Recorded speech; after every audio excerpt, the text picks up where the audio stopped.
नाही तर नाही पडला ना, आता एवढा पडलाय चड्ड्या बिड्या सुकवायचा प्रॉब्लेम झालाय. काय सांगायचं तुम्हाला, खरंच तर काय लाजायचं त्याला, नाही का. सगळ्यांच्या घरी असेच कपडे, अंडरवेल पॅन्ट सगळे असं सुकत असतील, तसंच माझ्या पण घरी सुकायला लागल्या. तर चला असो, मग सगळीकडे कपडे वगैरे सुकतात. तर म्हटलं चला आज काय थंडीगार वाजते बाबा, आपण तर आता एवढ्या लवकर आंघोळ वगैरे करणार नाही, नंतर करणार. मग तोंडावर वगैरे पाणी वगैरे मारून घेतलं आणि हेच झाली माझी थोड्या वेळासाठी आंघोळ. तर चला असं तोंड धुतलं ना, थोडंसं फ्रेश वाटतं. मग म्हटलं नाही का, नंतर चला आंघोळ करूया. मग काय, हे बघा असं असतं आपलं काय, गाऊन आपलं जिंदाबाद. आपण ते टॉवेल बिवेल घेत बसत नाही बरं का. गाऊन असला की असे कामं होतात पटापटा.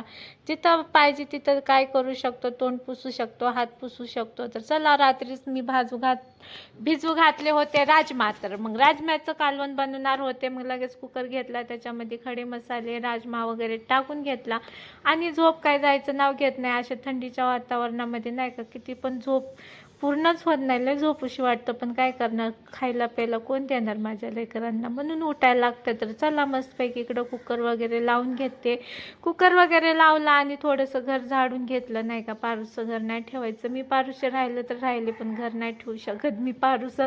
तर चला जाऊन द्या, मग घर वगैरे झाडून घेतलं. असं भारी भारी वाटतं, नाही का. किती भारी वाटतं, घर सगळं क्लीनच असतं, पण पारूसं घर नाही ठेवायचं, नाही का. घर सगळं झाडून घ्यायचं. घर झाडून घेतलं आणि असा मस्तपैकी एक साईडला चाय, एक साईडला आपली इकडं भाजी वगैरे झालेली.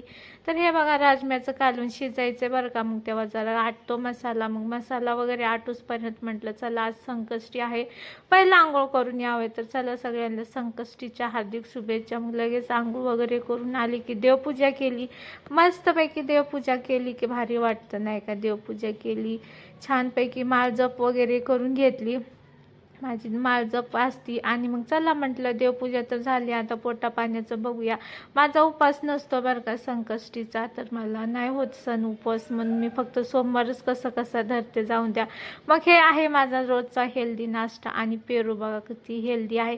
मी काट करून खात नाही, पण आहे ना, काल थोडीशी मध्ये खराब निघले होते, मग त्याच्यामुळं म्हटलं चला बाबा रिक्स नको, कट करून घेतले ना. असा मस्त प्रोटीन भरा नाश्ता. आणि सब्जा बी ग्लासमध्ये भिजत घातलं, थोडं नाश्ता केला आणि थोडंसं पुतणीसोबत खेळलं आणि मांजरीसोबत. तर मांजर मला घ्यायला ना आवडत, ती म्हणत होती घे ना, पण मला नाही का लांबूनच प्यार करू वाटतं.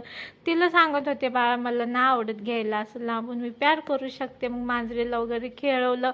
तेवढ्यात आले आहो जेवायला. मग त्यांच्यासाठी लगेच गरमागरम चपात्या बनवत असते. थंड चपात्या कोण नाही खात बरं का. तर छानपैकी इकडं चपात्या वगैरे करून घेतल्या आणि थोडासा जिरा राईस केला. राजमा म्हणले की जिरा राईस लागतो, तर चला इकडं आलेत आहो जेवायला, देते आता त्यांना जेवायला. तर चला असलीत नाही.